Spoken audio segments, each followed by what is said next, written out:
com o segundo. A menina é tal, menina singular, tal singular. Qual a tia? Tia singular, qual singular. Agora embaixo, as meninas, portanto plural. As meninas são tais, tais meninas. Qual a tia? Tia singular, portanto qual singular.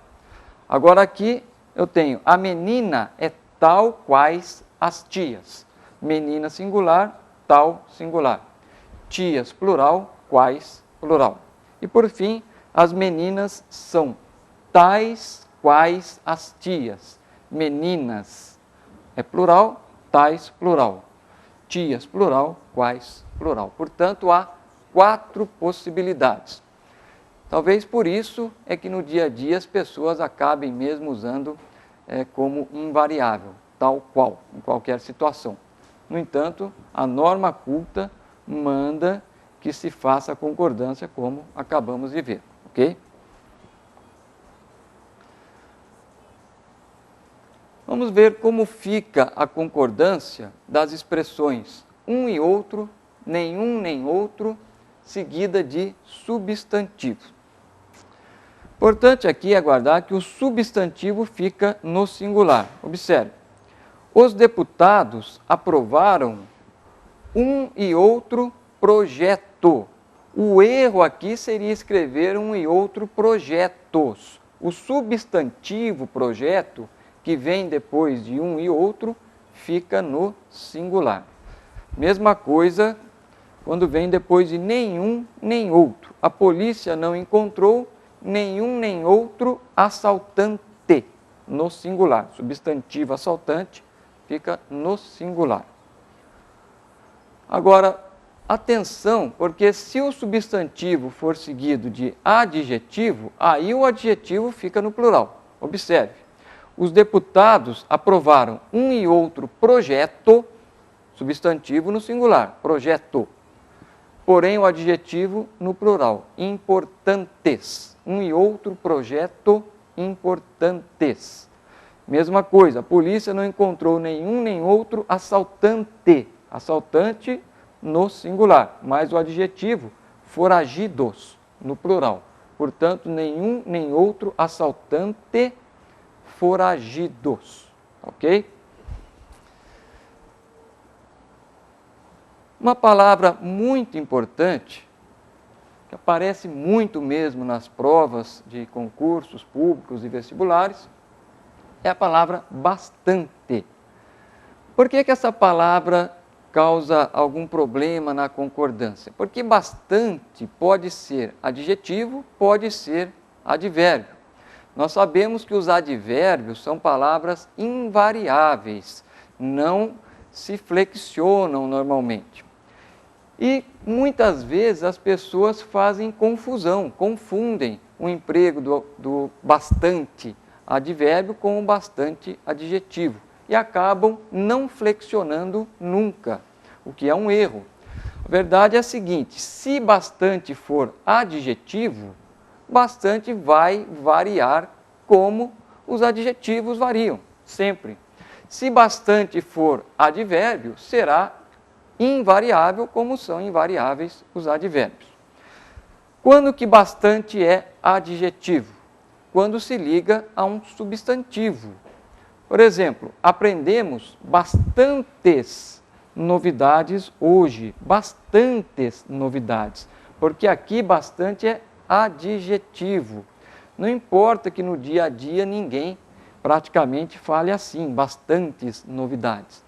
Na norma culta, ainda se exige que se flexione adjetivo, o bastante como adjetivo, bastantes novidades. No exemplo de baixo, nossas aulas são bastante interessantes. Aqui, bastante é um advérbio. Lembrando que advérbio é aquela palavra que modifica o verbo, o adjetivo ou um outro advérbio. No caso aqui, bastante se liga ao adjetivo interessantes. Então, exerce a função de advérbio. E como todo advérbio é invariável, portanto, bastante interessantes.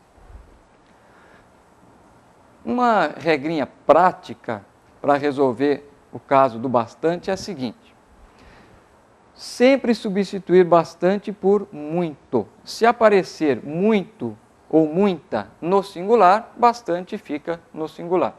Por exemplo, aprendemos muitas novidades. Aqui apareceu muitas no plural. Então, bastante também no plural. Muitas novidades. Nossas aulas são bastante interessantes. Aqui ficaria muito interessantes. Nossas aulas são muito no singular, portanto, bastante no singular. Elas estão bastante cansadas. Por que bastante no singular? Porque eu usaria muito. Elas estão muito cansadas. Muito singular, bastante singular. Ou seja, bastante pode ser intercambiado com muito. Um outro exemplo. Encontramos bastantes pessoas hoje, porque eu diria encontramos muitas pessoas, bastantes pessoas, ok? Agora, a palavra bastante ainda pode ser usada no sentido de suficiente. Nesse caso, varia normalmente. Nós recebemos poderes bastantes para representá-lo. Recebemos poderes suficientes para representá-lo. Esse caso costuma causar menos problema. Vejamos agora a palavrinha pseudo. Pseudo é um prefixo e, como todo prefixo, é invariável.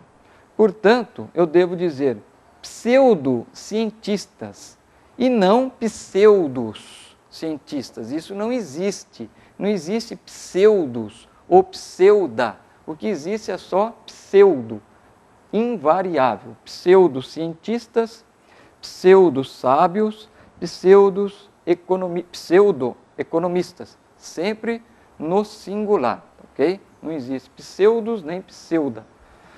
Agora, vocês notam que aqui apareceu sem hífen, no exemplo de baixo, com hífen. Aí é a regrinha do emprego do hífen. No caso desse prefixo, do pseudo, ele só se liga por hífen à palavra seguinte se essa palavra se iniciar por H, R, S ou vogal.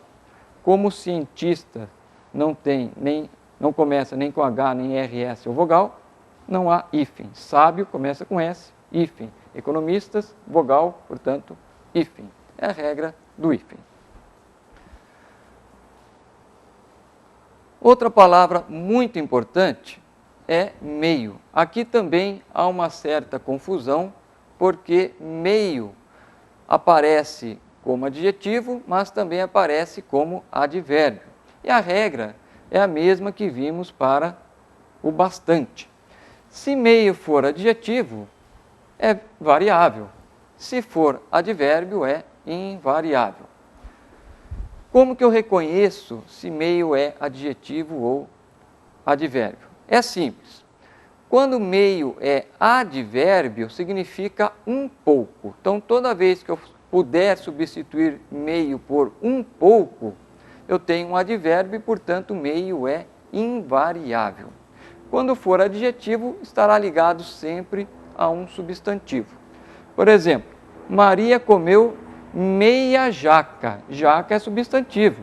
Portanto, meia aqui é adjetivo. E como adjetivo, varia.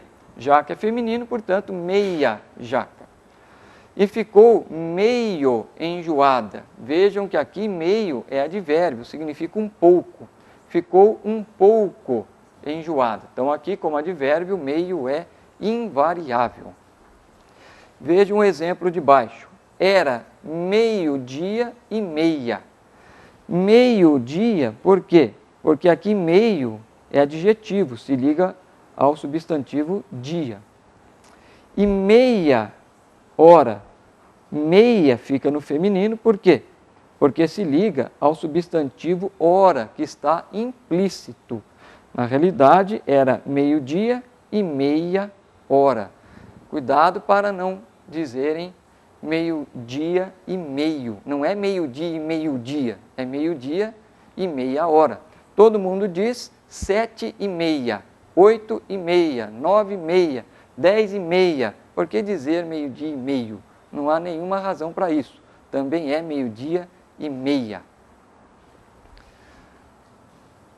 Também importante é a palavra só.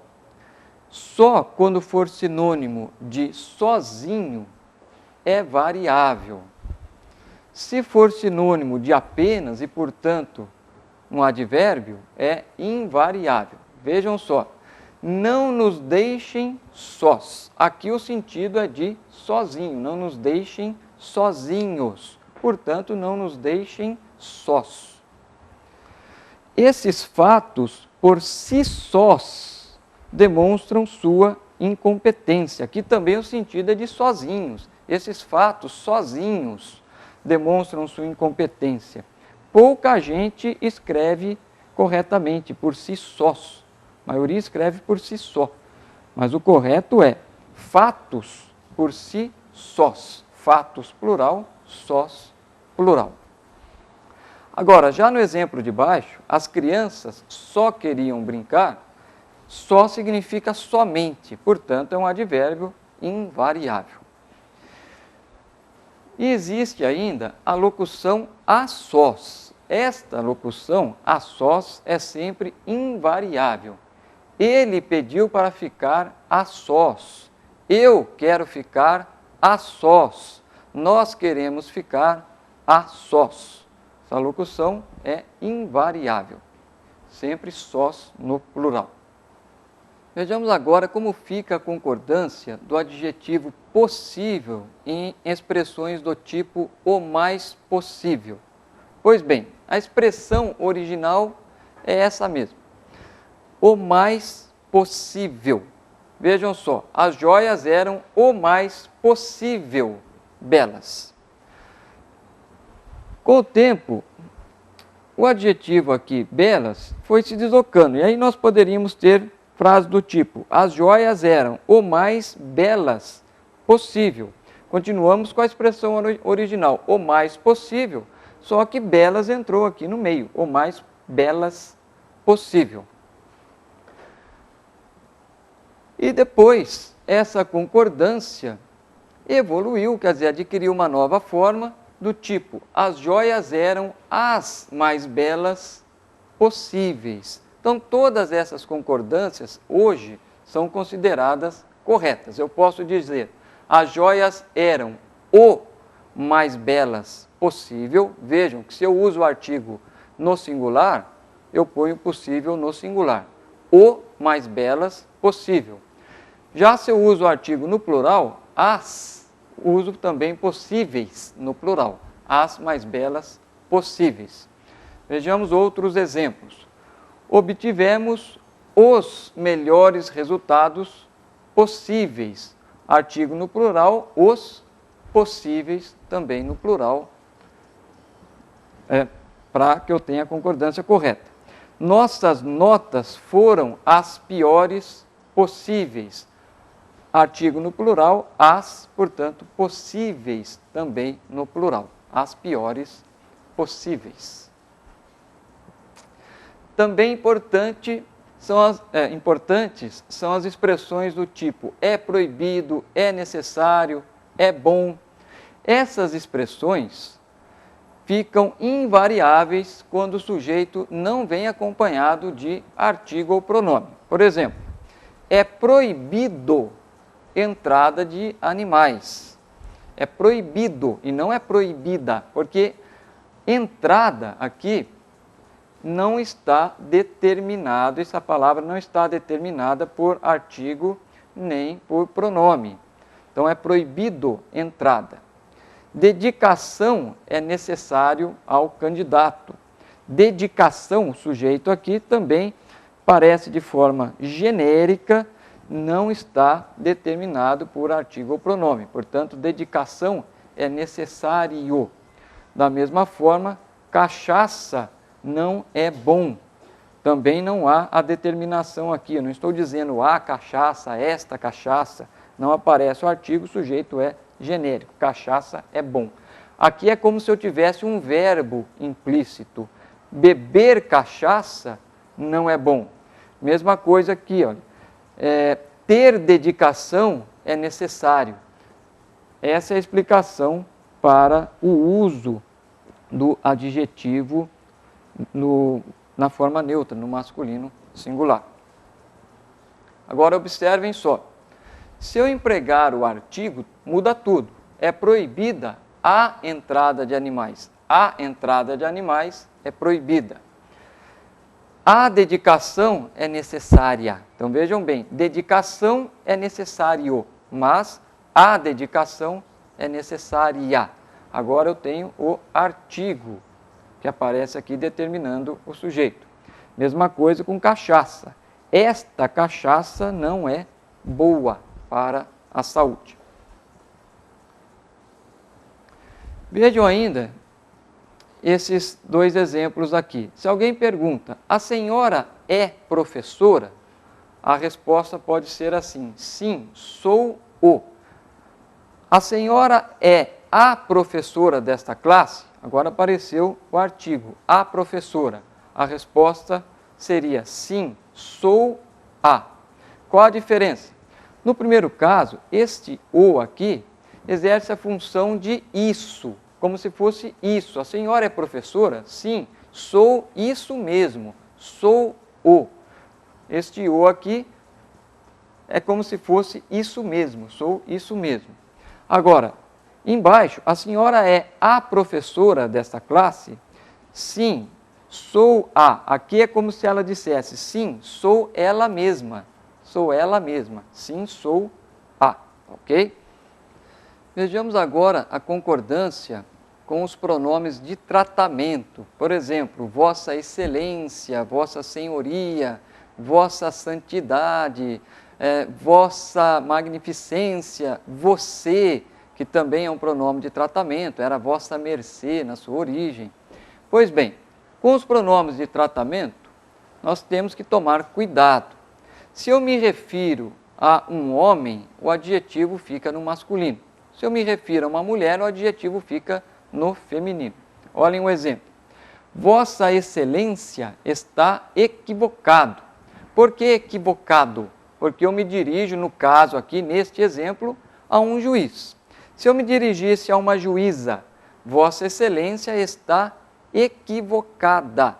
É preciso tomar cuidado, porque o pronome de tratamento em si, Vossa Excelência, é feminino, tá? Vossa Excelência. A expressão é feminina. No entanto, se eu me dirigir a um homem, eu faço a concordância com a ideia. Aqui a concordância não é a concordância gramatical rígida, e sim a concordância com a ideia. Vossa Excelência está equivocado porque converso com um homem. Se for mulher, equivocada. É o que nós chamamos de silepse, que estudaremos mais adiante. E ainda o caso dos adjetivos compostos. O primeiro caso aqui é a expressão cor de mais um substantivo. Nesses casos, os adjetivos compostos assim formados são invariáveis, tá ok? Então vejam só, eu devo dizer blusas cor de laranja e não cores de laranja ou cor de laranjas, nada disso. Blusas cor de laranja, então é cor de mais um substantivo. Da mesma forma, saias cor de rosa, também cor de rosa invariável. Agora, mesmo que a expressão cor de venha subentendida, ou seja, não apareça expressamente na frase, no enunciado, o adjetivo continua invariável. Blusas, laranja, que na realidade o que nós temos aqui é um substantivo usado na função de adjetivo. Toda vez que isso ocorre, a palavra fica invariável. Portanto, blusas, laranja. Saias, rosa. Vejam que essas palavras, na sua origem, não expressavam cores, passaram a expressar cores. Então, derivam de substantivo. Outros exemplos. Ternos cinza. Não devemos dizer ternos cinzas. O que nós temos aqui é a palavra cor de subentendida, ternos, cor de cinza, porque cinza é substantivo, usado na função de adjetivo. Mesma coisa, gravatas, violeta. Violeta é o nome de uma flor, portanto, substantivo, que passou a expressar a cor, com a tonalidade da flor. Então, gravatas, violeta. Mesma coisa, sapatos, creme, ok? E ainda nós temos os adjetivos compostos formados de dois adjetivos. Neste caso, manda a regra que só o último adjetivo se flexione. Por exemplo, esquadra franco-espanhola. Franco vem de francês. Jamais poderia dizer esquadra franca espanhola. Só o último adjetivo é que varia. Portanto, franco-espanhola.